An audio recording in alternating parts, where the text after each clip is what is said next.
Fortunate to draw big-name artists when it comes to concerts, but there's a name you probably haven't heard before. That's because he's the man behind the music. Mark Clegg introduces us to Fritz, this week's Community Profile.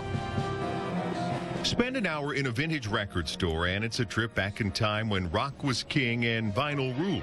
I came here the 4th of July of '72.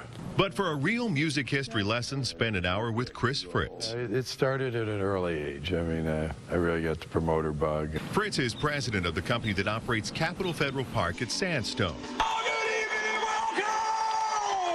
While you'll never see him performing on stage, if you've attended a local concert over the past 4 decades, there's a good chance Fritz was the man behind the scenes. Kansas City's been great to me. I love it here. You know, the music scene was wide open, needed direction. You know, luckily I got to participate in that. The man who likes to say he promotes anything that sells a ticket started young. I was just turning 16, and I was the so-called manager of a band in Chicago called the Roadrunners. Like many in music in the 60s, Fritz spent time in New York and California before landing here. He produced concert events with some of the biggest acts on the road.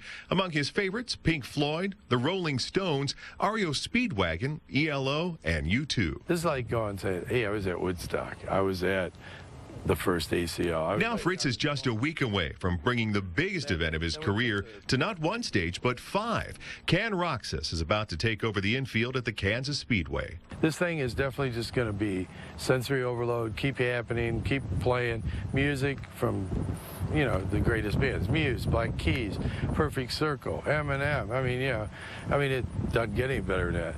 The 2-day music festival boasts a lineup of some 40 acts, and with an expected audience of 50,000 fans, Fritz says there'll be plenty of great music for everyone, and no matter what, the show will go on. In Kansas City, Kansas, this is going to be a mind-blowing experience for people. Mark Clegg, NBC Action News. Kansas rocks.